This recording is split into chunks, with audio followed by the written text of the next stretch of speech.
Ce que j'ai trouvé le plus difficile, c'est que il y a beaucoup... Mes choses à moi sont organisées.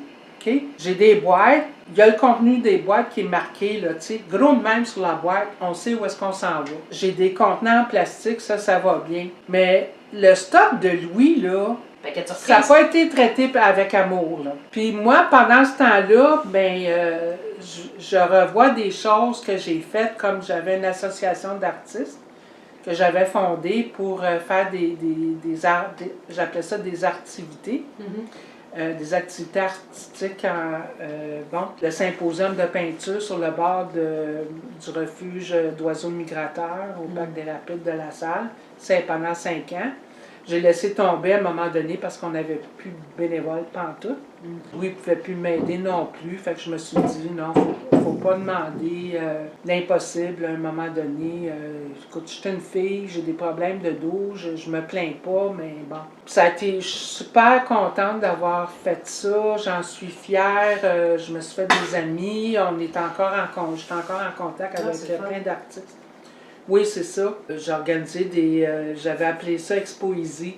Là, c'était des artistes de l'association qui venaient parler de leurs œuvres, qu'ils aient un titre, mettons, ils venaient exposer leur tableau, puis ils parlaient d'un texte qui les avait inspirés pour produire leur œuvre. Il y a des œuvres qui avaient été...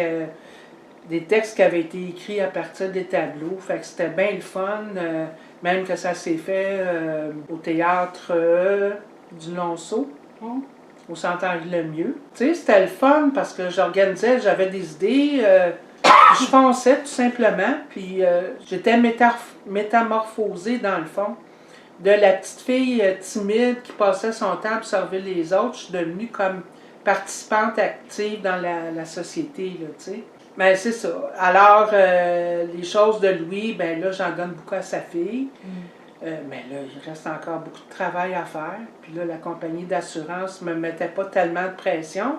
Mais c'est la chargée de projet, parce qu'eux autres aussi, ils sont pressés de démolir le plancher, d'enlever les murs, de remettre du gyproc.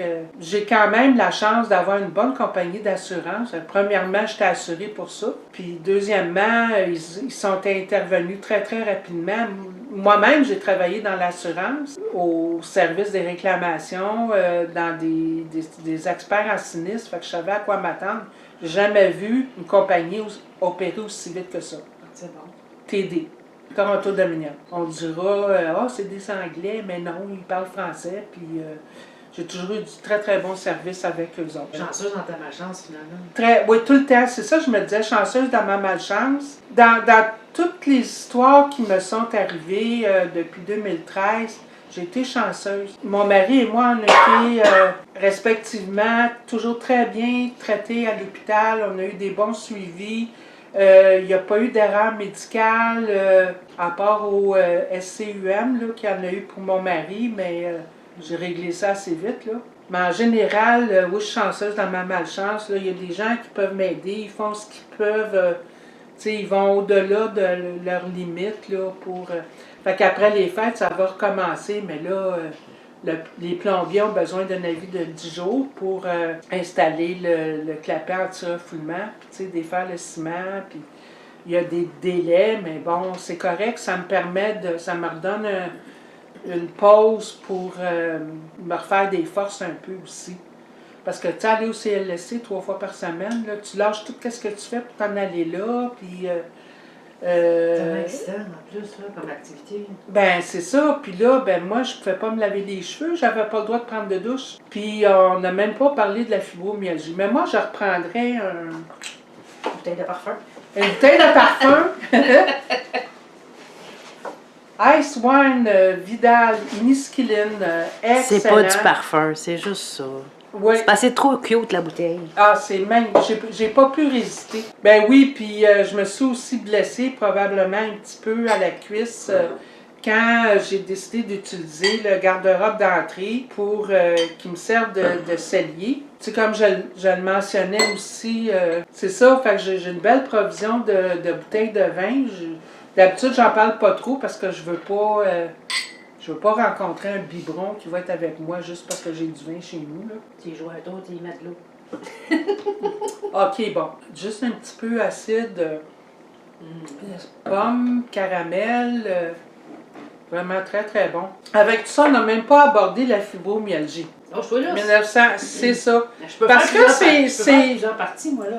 Luce, mon amie Luce, elle m'avait invité à son émission L'art et la créativité. Elle m'a posé 3 questions. J'ai fait une demi-heure. Moi, je t'ai même pas posé de questions, puis t'es parti, quoi, à 1h30? Ouais, mais c'est sûr que, oui, c'est ça. Mais, tu sais, on parle de résilience, on parle de, bon, spiritualité ou de qu'est-ce qu'on fait quand tout va mal. Tu sais, des peines d'amour, j'en ai eu en masse, là, tu sais, des séances de larmes, puis tu sais, de pleurer, pire comment qu'elle s'appelait? Pas comme, celle qui a joué dans Sleepless in Seattle. Non, j'ai pas écouté ça. Ah, c'était vraiment bon. En tout cas, elle m'a broyé une shot, là, ça n'avait pas d'allure.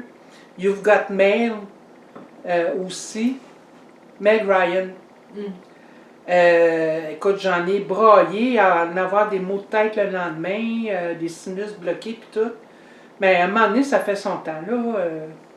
Puis j'ai pris des cours d'ésotérisme et d'occultisme et de développement personnel, et parapsychologie, you name it, tout ce qui était guérison paranormale par toutes sortes de moyens, la réflexologie, des cours mon Dieu, comment on appelait ça? On prend un objet dans ses mains, puis on peut connaître l'histoire de l'objet. Attends, c'est pas la télékinésie? Ça ressemble à ça, là, c'est pas ça. Il me semble que c'est pas ça, mais ça ressemble à ça. Ça ressemble à ça, ça va revenir à un moment donné, ça va sortir tout seul. Mais puis, je me suis aperçue aussi, des années plus tard, que j'étais capable de percevoir les vibrations d'un endroit. Ça peut être une maison ordinaire, un édifice, puis ça peut être un endroit public. Des lieux historiques, oui. Puis j'ai eu le malheur de parler, de poser des questions en rapport avec ce que je voyais, puis j'ai passé pour une fois. Pourtant, dans un reportage du National Geographic, admettons, quand j'étais en Colombie-Britannique, j'ai vu des batailles entre les premiers colons, les coureurs des bois, whatever, puis les Autochtones, avec des flèches, avec des vieux fusils. Je les ai vraiment vus. Puis, dans le National Geographic, il parlait de cette bataille-là importante. Que moi, j'avais aucun moyen de savoir précisément que dans cette municipalité-là, c'était arrivé. À Chichen Itza, j'ai eu des visions de... Tu sais, j'ai posé une question bien ordinaire comme est-ce que ça se peut qu'il y avait déjà... que c'était peut-être un centre religieux? Non, c'était un centre commercial. Pourquoi tu me demandes ça? Ah, je sais pas, j'ai vu des choses, j'ai vu comme des cérémonies, j'ai senti de l'encens. Non, c'était vraiment un centre commercial au Yucatan. Ah, OK. Au Cenote Sagrado, c'est une autre histoire que j'ai écrite aussi, que j'ai embellie un petit peu, parce que je suis partie de faits réels. J'étais incapable de rester sur place. Je voulais même pas me rendre à partir de la pyramide de Kukulkan. C'est ça, moi je me voyais qui partait de là à reculons pour apprendre finalement que, au retour, que c'était un puits qui servait de sacrifice humain, puis que semble-t-il qu'il y aurait des vierges qui avaient été sacrifiées, tout ça. Des soldats, oui, mais l'histoire est intéressante, puis j'ai comme ma vision aussi de ce qui aurait pu. C'est ça, je vais être obligée de le ramener chez nous. Puis il y a beaucoup de choses qui... j'avais une hypersensibilité, c'est certain. Tu sais, je me souviens de ma naissance, le passage dans le... Quand je suis sortie, des années plus tard, j'ai appris que le sentiment de tristesse que j'avais avait sans doute été causée par ma mère qui pleurait à chaudes larmes quand elle s'est aperçue que j'étais une fille et non pas un garçon. Par après, j'ai appris que mon père avait fini par dire ben non, c'est pas grave, un garçon, une fille, c'est notre enfant, puis en autant qu'elle est en santé, c'est tout ce qui compte, puis que ma mère était vraiment contente d'avoir une fille aussi. Mais il me manquait trop de bout à cette histoire-là. Avec les problèmes de dos que j'ai eus, puis naturellement, j'ai fait du ski, fait que j'ai fait des chutes. Je suis tombée sur la tête, je suis tombée, j'ai déboulé. J'avais rien d'ordinaire. Parce que j'étais très... tranquille à un moment donné. Puis pourtant, je pensais que j'avais rien d'intéressant à raconter de ma vie. C'est juste que j'avais comme commencé à vivre comme au jour le jour, puis je vivais pas dans le passé. À un moment donné, les événements font en sorte qu'on n'a plus le choix à un moment donné d'examiner notre passé, puis d'essayer de comprendre d'où on vient, puis où est-ce qu'on doit aller. Où est-ce que je peux aller. Il m'est arrivé beaucoup de choses. Tu sais, Louis, c'était extraordinaire, là, les anecdotes que j'ai. Là, il était drôle, il avait l'air d'un gros macho bougon, puis en réalité, il était très sensible et il a été doux. C'est lui qui m'a aidé à sortir de la fibromyalgie. Donc, avec tous les problèmes que j'ai eus, à un moment donné, je suis venue barrée de partout. Je me souviens qu'il a fallu que j'aille consulter un médecin parce que j'étais plus capable de me tourner la tête. J'étais plus capable de me pencher, j'étais plus capable de faire ci, de faire ça. Puis, la fibromyalgie, c'est pas une maladie, c'est un syndrome. Un assemblage de symptômes qui font que, par exclusion de toute autre source, de toute autre cause possible aux douleurs qu'on a, on en tire la conclusion qu'il s'agit probablement de fibromyalgie.